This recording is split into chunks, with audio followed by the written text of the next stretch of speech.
how was your first 13 minutes as a college basketball player the other day? Man, it felt great. I really, that was a surreal feeling, and I'm just glad to be back. How much nervousness was there, especially that first shift to get out there for the first time?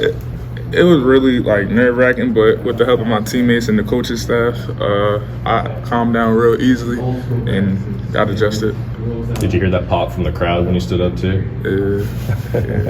Felt real good. Did on the dunk, you seemed like you were already celebrating before you even kind of hit the ground. Did that kind of help get out some of that emotion all at once? Yeah, it was like that. It was like a relief that just got off my shoulders, and it just, like, again, felt real good. What has the last couple of weeks been like? Well, last couple of months, when you wait and you wait and you wait and you wait. Did you ever go to coach and say, hey, I'm ready, I can do this, let's go?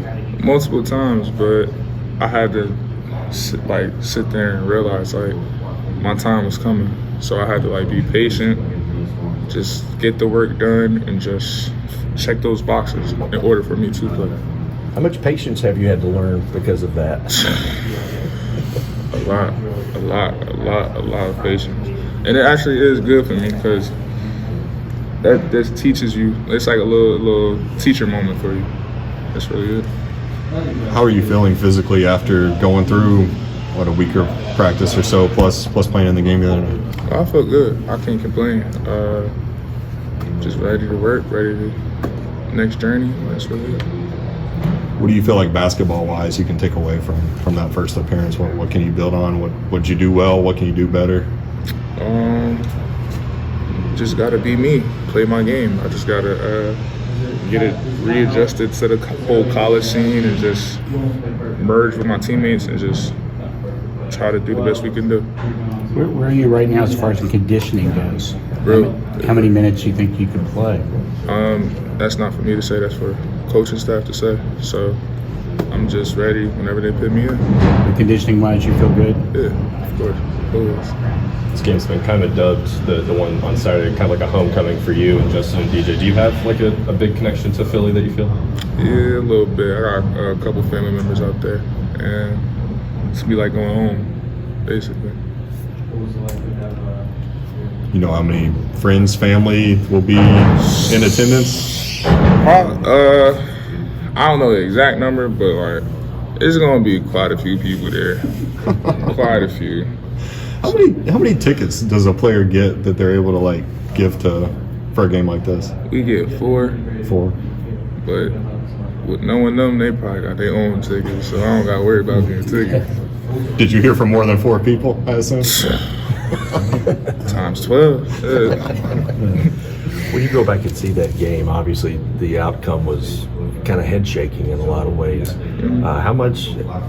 How quickly are you guys able at a younger age to eliminate a loss and then bounce back and be hungry for that next game? We gotta go hard in practice. That's our main thing. Just if something don't go right, we go to practice and correct it, and we just gotta come together as a team like we always do, and just search for that. Search for a different.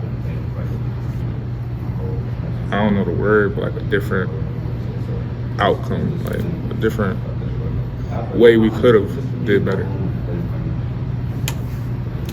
Aaron, how much of a relief is it for you that you are actually going to be able to play, in front of these friends and family? I know it would probably been pretty disappointing to get up there, and then they're like, well, we saw you in street clothes or what have you. It's going to be a blessing to me because not too many people where I come from get to that collegiate level or even make it past high school and stuff like that. So it's going to be a blessing and a teaching moment for the kids where I live at. So it's I can't really explain the feeling, but it just feels amazing. How many times have you played there, or will this be your first time there at the Wells Fargo? It's my first time. Okay. Yeah. Have you ever been there for any games though? You go watch the Sixers play before? Oh. Did you have a favorite team growing up, NBA?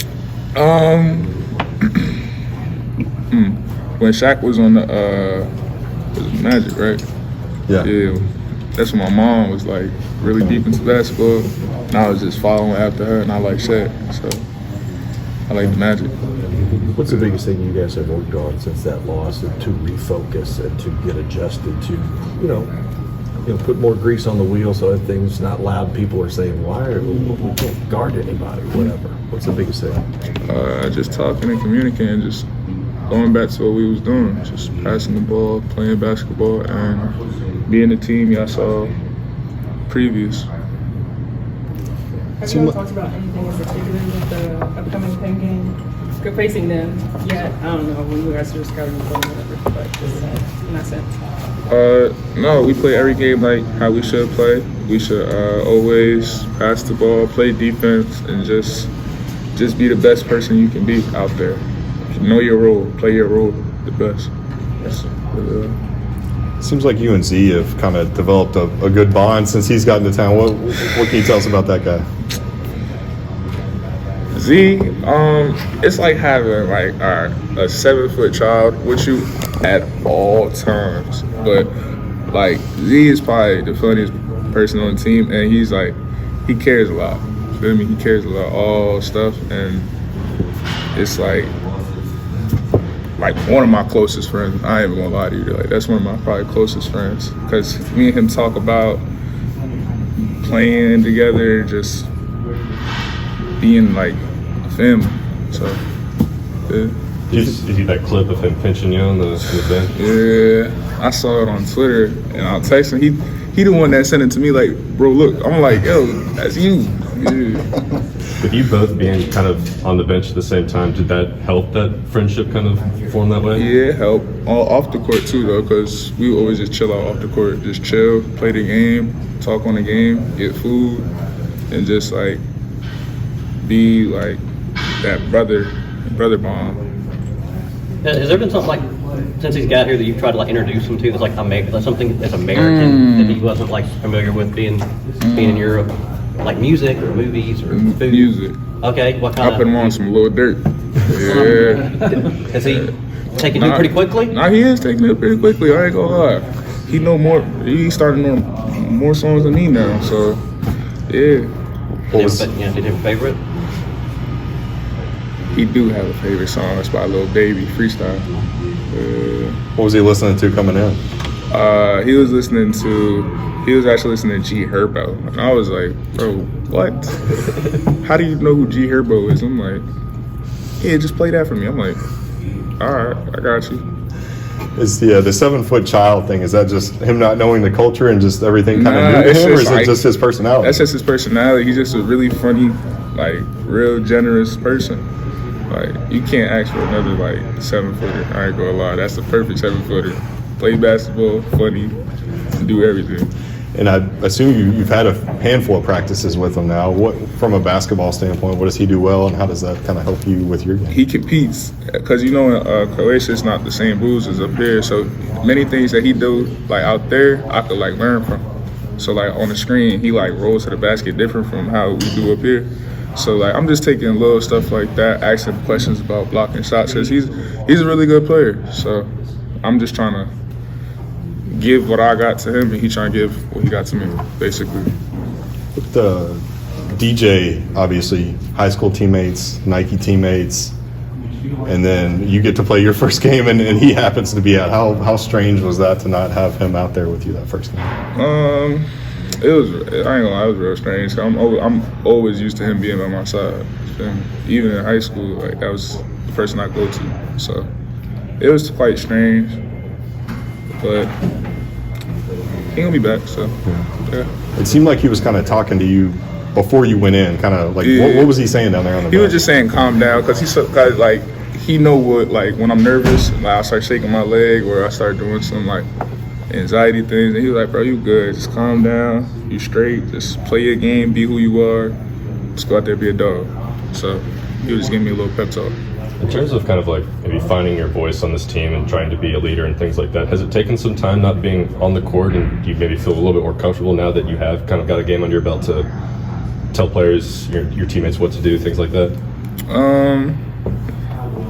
I was always like that, because I'm a vocal person, and I like to voice my opinion no matter how you feel about it. I'm always voice my opinion. So I feel like with that game under my belt now, it's like kind of a starting for me. Like I could get back into my groove, do what I do, talk, yell at teammates, and just get to where we have to get to win.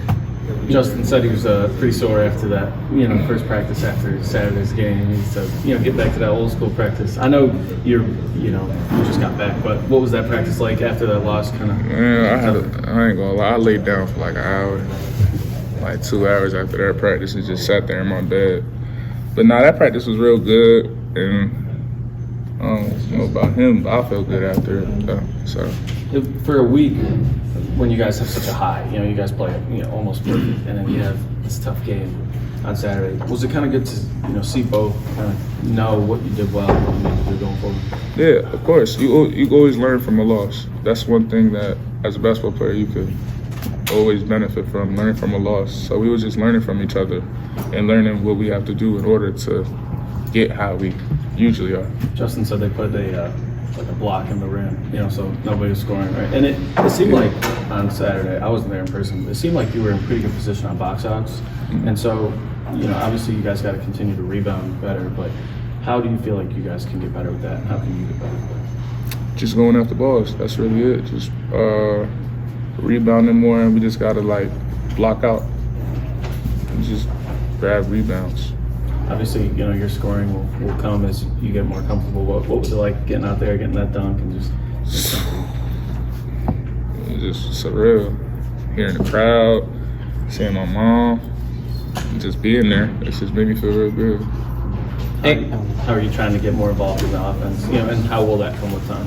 Oh, I'm not really worried about offense personally. It's that's going to come. I'm more worried about the defensive side, blocking shots, guarding people. That's more my type of thing I got to worry about. Do you feel comfortable guarding on the perimeter as well? Yeah, definitely. I just got to get lower, bend down more, just move my feet, and just got to work on it. Aaron, I was going to ask, because you already were talking about having to kind of be patient during this whole process for you. How much have you at all maybe talked to Z about, just kind of continuing to be? Oh, we talk every day. I make sure, because he was in the same boat. I was hurt. He was in the same boat. So I just tell him every day, bro, it's a process. God give his the toughest. I forgot the saying, but it was God give his toughest warriors, strongest warriors, toughest battle. Yeah. I'm trying to remember. Yeah, Put me on the spot. Hey man, it's in the morning. Yeah. So I just tell him that every day, bro, it's a process. Stuff's not always gonna go your way. Now, let's see what you could do without the basketball part. And let's see how you do in school, how you do other stuff, and just becoming a better person. And you mentioned a couple minutes ago about you've always been kind of willing to state your opinion, even if maybe other people don't like it. How have you always been that way? It just seems like so many high-profile guys they don't like to speak their mind because they just worry about people's opinions. Nah, I'm gonna always speak my mind because it's my voice. You can't tell me what to say and what not to say. I'm gonna voice my opinion, but I'm always have that filter. So I'm never gonna be quiet, just sit there. But with Ugo, how do you guys kind of have the similar conversations that you had with Big Z as well, or the 3-footers? Man, it's we the trio. So yeah, every day we all just talk. We have a little group chat, so we just all talk all day. What's the name of it? Yeah, it's called the 7-footers, or It is called the 7-footers. Really? That's actually funny. Yeah, it is called the 7-footers. Then it's just us three. what do y'all talk about? Just life and just basketball and just the future, man. Just the future. How tired you were after Monday's practice? Yeah, I'll definitely tell them about that. Yeah. Did you ever do a wall sit before? No, I did wall sit before. For 2 minutes, man, I ain't do it for that long. I made that for 30 seconds. 2 minutes, kind of hurt. That's a pretty hard club to get into, that 7-footer group chat. Yeah, if you're not 7 foot and over, you can't get in. Sorry.